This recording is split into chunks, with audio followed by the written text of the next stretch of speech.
Esta es la cantidad de azúcar que comerías en un mes si tomaras un refresco todos los días. Pero ¿sabías que los refrescos no siempre fueron como los conocemos hoy? En sus inicios, estas bebidas comenzaron como brebajes medicinales. Sí, eran medicina. Y todo esto empezó porque desde la antigüedad las personas pensaban que las aguas de manantial tenían propiedades curativas. Vamos a ver si me sale como en la tele. Gracias a sus burbujas y minerales naturales. Eran utilizadas principalmente para curar problemas digestivos, dolores, fiebre y hasta problemas más graves. Claro, esto sin ninguna base sólida de que funcionaran. Era tanta la fe que se le tenía a estas aguas de manantial que muchas personas buscaban la forma de almacenarla y comercializarla, ya que muchos no tenían acceso a ellas. Fue hasta 1767 aproximadamente cuando un científico llamado Joseph Priestley logra carbonatar el agua de manera artificial, al descubrir cómo capturar el gas. Esto llamó rápidamente la atención de científicos y médicos, quienes comenzaron a mejorar el proceso y a expandir su uso. Y aunque ya podían gasificar el agua, aún no habían inventado un sistema de embotellado adecuado, por lo cual estas aguas se producían y se consumían en el momento. Hasta que Jacob Schweppes no solo mejoró el método para gasificar el agua, sino que encontró una manera eficiente de embotellarla. Pronto las farmacéuticas comenzaron a mezclar estas aguas con hierbas, raíces y otros sabores, otorgándoles aún más propiedades curativas. Propiedades como curar la parálisis, el cansancio, aumentar la virilidad, incluso algunos aseguraban curar la estupidez. ¿Se imaginan a las madres mexicanas? Tenga, mijito, tome esa agua para que se le quite. Ándale. Obviamente esto sin ningún tipo de fundamento, pero el marketing ya estaba haciendo de las suyas. Que si te pones a pensar, no es tan diferente a la actualidad, que aún nos prometen fórmulas mágicas. Pero bueno, aquí es donde nace una de las bebidas más famosas, Dr. Pepper. Creada por Charles Alderson en 1885, que ya no solo era buscada por curar enfermedades, sino porque conquistó el gusto de muchas personas gracias a su sabor. Y esta revolución no quedó aquí. Solo un año después comenzó lo que hoy conocemos como una de las empresas más grandes de la industria, la Coca-Cola, que fue llamada así por sus ingredientes, que es la hoja de coca y la nuez de cola.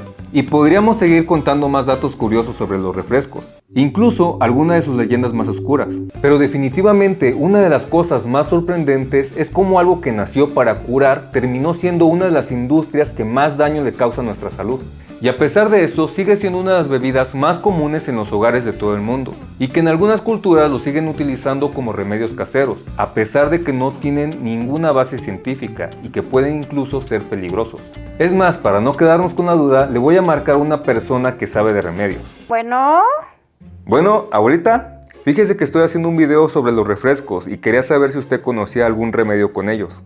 Uy, sí, mijito, cuando yo estaba joven, si tenías empacho te daban Seven con Stomaquil, pero si lo que tú tenías era tos, te daban Coca soleada por el sol. Pero si lo que tenías era chorro, te daban Square con maicena para taparte el... Ya, abuelita, muchas gracias. Ya nada más no ande haciendo eso, ¿eh? No, mijito, ya no. Por eso estoy viendo tus videos y ya me suscribí a tu canal de YouTube. Y tú, ¿ya lo sigues en sus redes sociales? Suscríbete a su canal de YouTube y síguelo en todas sus páginas de redes sociales para que estés informado como yo. Muchas gracias, abuelita, la amo mucho. Cuídese, luego nos vemos. Ahora sí, volvamos al inicio. Un refresco de 600 mililitros contiene aproximadamente 45 gramos de azúcar. Si tomaras un refresco diario por un mes, estarías consumiendo aproximadamente 1,350 kg de azúcar. ¿Qué es esto? Y claro que esto puede variar dependiendo del refresco, ya que algunos contienen más azúcar que otros. Además, si tomas más de una botella al día, estas cifras pueden elevarse significativamente. Y todo esto sin contar otros alimentos que también contienen azúcar, como panes, galletas, postres, dulces y todas esas bebidas que sueles endulzar, como el té, el café y las aguas frescas. Ahora, si pensabas que los jugos o estas bebidas eran una opción más saludable, déjame decirte que muchos de ellos contienen tanta azúcar como un refresco, o incluso más. Las marcas los venden con imágenes de frutas, haciéndolos parecer más saludables, pero no lo son. Y para dejar claro esto, Profeco hizo un análisis de los refrescos más populares. Y entre lo que más destaca es algo que acabamos de mencionar. Algunos refrescos presentan imágenes y frases que pueden confundir a las personas. como el caso de Sidra Lager, que es uno de los más conocidos. Entre los refrescos que más contienen azúcar se encuentran Dr. Pepper, Red Cola, Jumex Naranja Fluxo y Orange Crunch, en sus presentaciones de 600 mililitros. Pero los refrescos más populares y más consumidos en México, que es la Pepsi y la Coca-Cola, no se quedan atrás, ya que en la gráfica sí se encuentran más abajo, pero porque son sus versiones de 355 mililitros. Sus presentaciones de 600 mililitros apenas están 6 gramos abajo del refresco Orange Crunch, dándonos un total de 45 gramos de azúcar.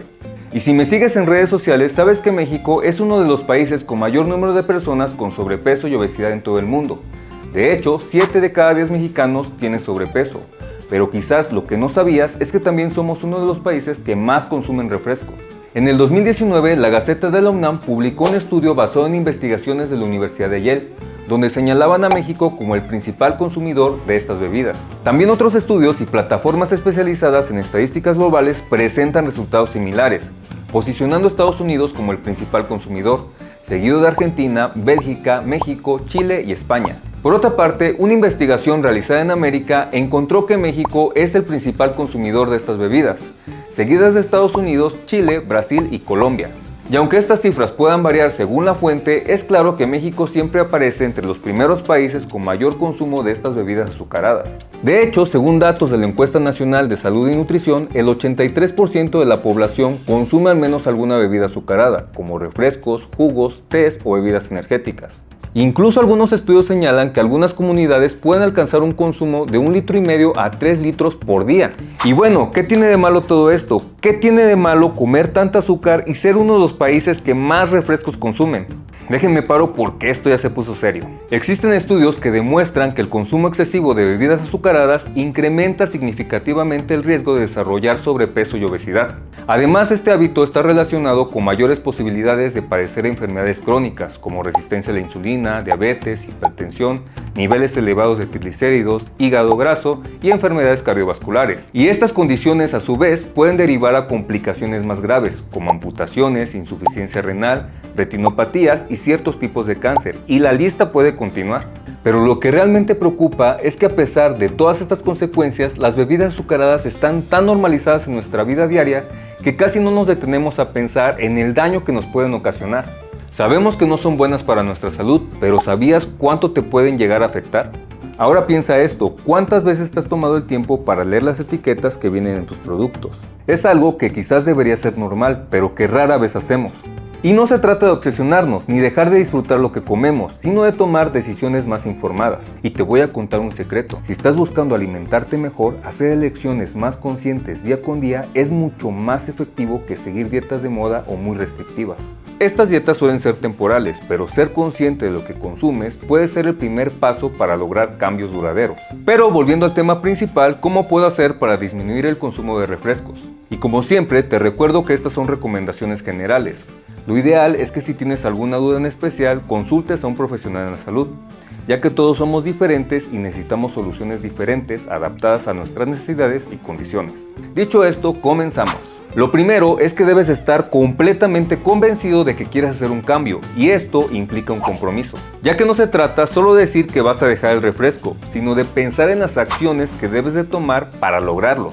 Y si no tienes ese compromiso claro, tu meta puede venirse abajo muy rápido. Una vez que tengas claro ese compromiso, el siguiente paso es ponernos metas realistas. Un hábito no cambia de la noche a la mañana, así que ve paso a paso.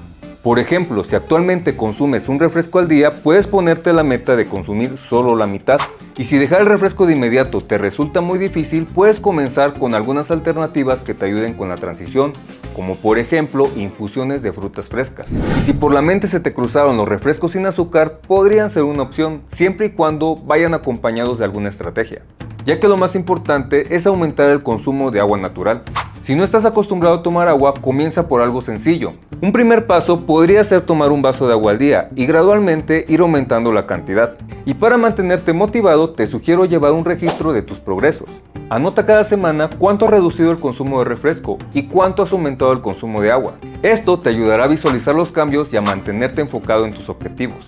Otra recomendación clave es aprender a leer las etiquetas y a poner atención a los sellos que vienen en tus productos y bebidas. Y si tu producto tiene muchas advertencias, es mejor buscar una opción diferente. Y ya para finalizar, un punto muy importante. Recuerda que este es un proceso y lleva tiempo. Y claro que en el camino vas a encontrarte con algunos obstáculos. Lo más importante es mantener tu objetivo claro. Y si en algún momento sientes que te estás desviando, replantéate nuevamente tus objetivos. Esto te puede ayudar a motivarte nuevamente. Por último, déjame en los comentarios si ya sabías toda esta información sobre los refrescos y cuál fue el dato que más te impactó. También me gustaría saber qué otros temas te gustaría que tratemos en los siguientes videos.